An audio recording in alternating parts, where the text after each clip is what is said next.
उन्हाळा सुरू झाला की वेगवेगळी थंडगार सरबतं प्यावीशी वाटतात. काही घरी केली जातात तर काही विकत तरी आणली जातात. आज आपण संत्रीचं प्रीमिक्स घरी बनवणार आहोत. यामध्ये कुठलाही कलर, प्रिझर्वेटिव्स काहीही वापरण्याची गरज नाही. 6 ते 7 महिने हे प्रीमिक्स खराब होत नाही. अगदी झटपट, कमी वेळेत, कमी खर्चात तयार होणारं हे संत्री सरबत प्रीमिक्स आहे. तर मग चला बनवूया आजची ही झटपट, साधी सोपी रेसिपी. इथे आपण 4 संत्री घेतलेल्या आहेत. त्या स्वच्छ धुवून आपल्याला त्याची साल काढून घ्यायची आहे. संत्री बघाल तर एकदम गोड आणि रसरशीत आहे, कारण हे सीझनल फळ आहे. इथे तुम्ही संत्रीऐवजी मोसंबीसुद्धा वापरू शकता. सगळ्या संत्र्यांच्या साल काढून झालेल्या आहेत. त्याचे आपल्याला असे बारीक तुकडे करून घ्यायचे आहेत, कारण आपल्याला त्याचा रस काढायचा आहे.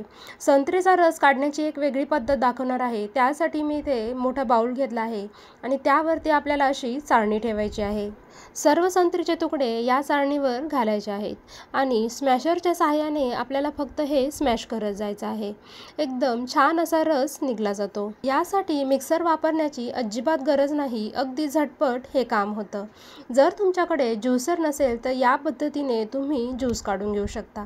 मिक्सरमध्ये ज्यूस बनवला तर बियासुद्धा बारीक होतात आणि ज्यूसची चवही कडवट लागू शकते. तुम्ही बघू शकता इथे संत्रीचा ज्यूस आहे, जो आपला एकदम मस्त झालेला आहे. रंग देखील एकदम छान आलेला आहे. तुम्हाला जर इथे रंग वापरायचा असेल तर चिमूटभर खाण्याचा रंग घालू शकता. आता इथे आपण संत्रीचा जो रस आहे तो मोजून घेऊया. साधारण 1 कप एवढा भरलेला आहे. जर तुमच्याकडे कप नसेल तर तुम्ही या ठिकाणी वाटीसुद्धा वापरू शकता. आता आपण संत्रीचा जो रस आहे तो एका ताटामध्ये काढून घेऊया.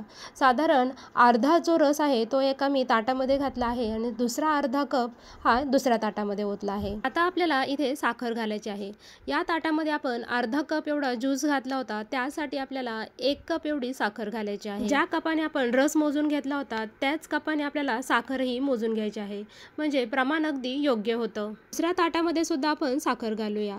इथे संपूर्ण आपला 1 कप एवढा रस होता, तर त्यासाठी आपण 2 कप एवढी साखर घातली आहे. थोडासा टँगी फ्लेवर हवा आहे म्हणून यामध्ये घालूया 1 लिंबाचा रस. मोठ्या आकाराचा हा लिंबू आहे. लिंबामुळे फ्लेवर तर छान येतोच, पण लिंबू हे प्रिझर्वेटिव्सचं काम देखील करतं. यामुळे आपलं प्रीमिक्स हे जास्त काळ टिकून राहण्यास मदत होते. संत्रीच्या रसामध्ये आपण साखर आणि लिंबूचा रस घातला आहे. आता आपल्याला हे व्यवस्थित मिक्स करून घ्यायचं आहे. खूप जास्त वेळ मिक्स करत बसायचं नाही आहे, कारण यामुळे साखर मेल्ट होऊ शकतं. व्यवस्थित मिक्स करून झालेलं आहे आता आपलं हे. इथे अजिबात आपण ताटाला तेल वगैरे काहीही लावण्याची गरज नाही. प्रीमिक्सला नाही तर त्या तेलाचा वास येऊ शकतो. अतिशय इथे आपण पातळ थर दिलेला आहे, जाड थर द्यायचा नाही. एकदम मिश्रण तुम्ही सुकवायला जाल तर हे मिश्रण सुकणार नाही आणि वेळही जास्त जाईल.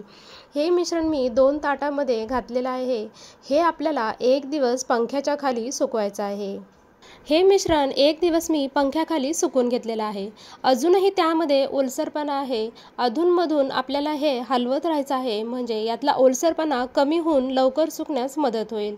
इथे मी उलटण्याच्या साहाय्याने हे मिश्रण हलवून घेत आहे. मिश्रण हे हलवून घ्यायचं आणि पुन्हा एकदा पसरून ठेवायचं. हे मिश्रण सुकण्यासाठी कमीत कमी आपल्याला 2 ते 3 दिवस लागतात. दर दिवशी हे मिश्रण आपल्याला खालीवर करून घ्यायचं आहे आणि पुन्हा एकदा पसरून ठेवायचं आहे.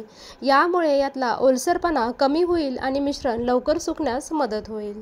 आता आपण हे सुकण्यासाठी ठेवून देऊया. तिसऱ्या दिवशी मिश्रण बऱ्यापैकी सुकलेलं आहे. दर दिवशी आपल्याला हे मिश्रण खालीवर करून घ्यायचं, म्हणजे त्यातला ओलसरपणा जो कमी होईल. मिश्रण आपलं आता व्यवस्थित सुकलेलं आहे. सर्व आपण हे 2 ताटामधलं एकाच ताटामध्ये काढून घेऊया. तिसऱ्या दिवशी सकाळी हे मिश्रण मी ताटामध्ये असं पसरून ठेवलं आहे. दुपारपर्यंत अगदी ते कोरडं झालेलं आहे. हाताला अजिबात ओलसरपणा जाणवत नाही आहे. जर तुमचं मिश्रण ओलसर असेल तर त्याची पावडर व्यवस्थित बनणार नाही. आपलं मिश्रण व्यवस्थित हे कोरडं झाले आहे. आता हे लगेचच थोडं थोडं करून मिक्सरच्या भांड्यामध्ये घालूया आणि मिक्सरमध्ये याची बारीक अशी पूड करून घेऊया. यामध्ये आपण घालूया थोडंसं मीठ, म्हणजेच आपला सरबत आणखीनच छान होईल. इथे तुम्ही काळं मीठ देखील वापरू शकता. आणि तयार आहे इथे आपलं साधं सोपं कमी खर्चात होणारं संत्री सरबत प्रीमिक्स. यामध्ये ग्लुकोज पावडर, रंग, प्रिझर्वेटिव्स काहीही आपण इथे वापरलेलं नाही. हे प्रीमिक्स हवाबंद डब्यामध्ये भरून ठेवायचं आहे. काचेची घ्या किंवा प्लॅस्टिकची. कोरडी करून घ्यायची आहे आणि त्यामध्ये ही पावडर ठेवायची आहे. याला ओला चमचा, ओला हात अजिबात लावायचा नाही. 6 ते 7 महिने हे प्रीमिक्स टिकतं. प्रीमिक्स तर तयार झालं, पण याचा आता सरबत कसा करायचा ते पाहूया. मस्त असा बर्फ घ्यायचा, त्यामध्ये 2 ते 3 चमचे हे प्रीमिक्स घालून घ्यायचं. यामध्ये घालायचं थंडगार असं पाणी. पाणी घालून झालं की मिक्स करायचं आणि तयार आहे इथे झटपट असं अर्ध्या मिनिटात तयार होणारं संत्रीचं सरबत. अवघ्या अर्ध्या मिनिटामध्ये प्रीमिक्सपासून हे संत्री सरबत तयार होतं. मग उन्हाळा सुरू होताच ही सरबत प्रीमिक्स पावडर तयार करून ठेवा आणि संपूर्ण उन्हाळा मस्त असं थंडगार संत्री सरबत तुम्ही घरीच बनवून पिऊ शकता. विकतची महागडी पावडर आणण्याची अजिबात गरज नाही.